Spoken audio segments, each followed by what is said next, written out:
یہ ناظرہ کا چکر لگائیں تو 2018 سے لے کر 2021 تک تقریباً 29,000 درخواستیں گئی ہیں.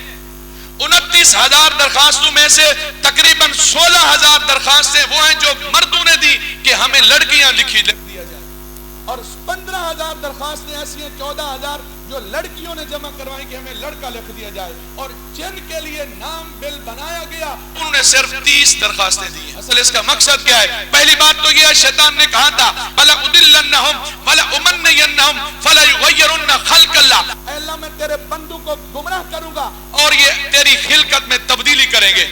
اور یہ تبدیلی ہی ہے کہ کوئی مرد اپنے آپ کو عورت لکھوائے.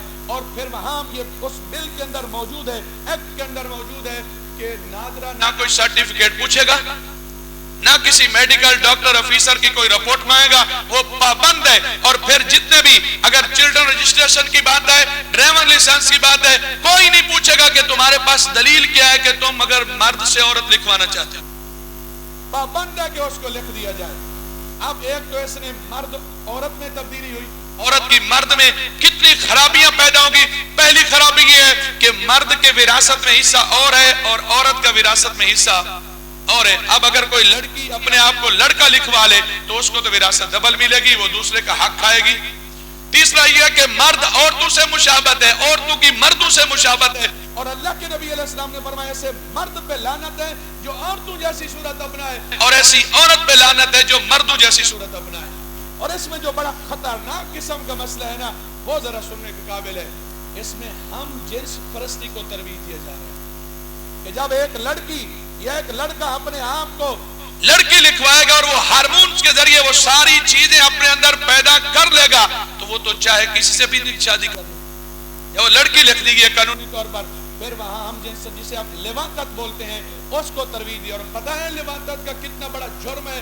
اور پھر قرآن نے کیا کہا؟ حضرت لوط علیہ السلام کی قوم نے اگر یہ کیا، قرآن کیا کہتا ہے؟ قرآن کہتا ہے فَجَعَلْنَا عَالِيَهَا سَافِلَهَا فَأَمْطَرْنَا عَلَيْهَا حِجَارَةً مِّن سِجِّيلٍ.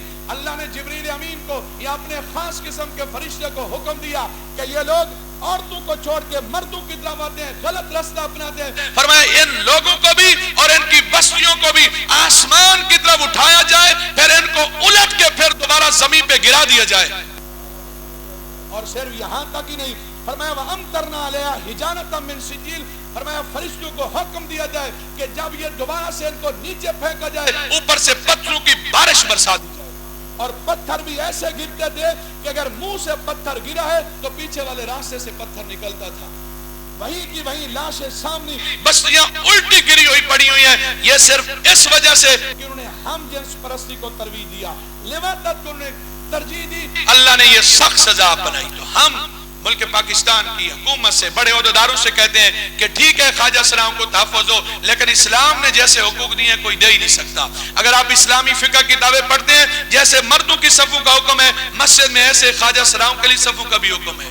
اگر اسلام کو ہم پڑھتے ہیں جیسے مردوں کے لیے وراثت کا حکم ہے، خواجہ سراؤں کے لیے بھی وراثت کا حکم ہے. اگر ہم اسلام کو پڑھتے ہیں تو جس طرح ایک مرد کی شادی کا مسئلہ ہے ایسے خواجہ سرا کی شادی کے لیے بھی ہم جواز کے موجود ہیں.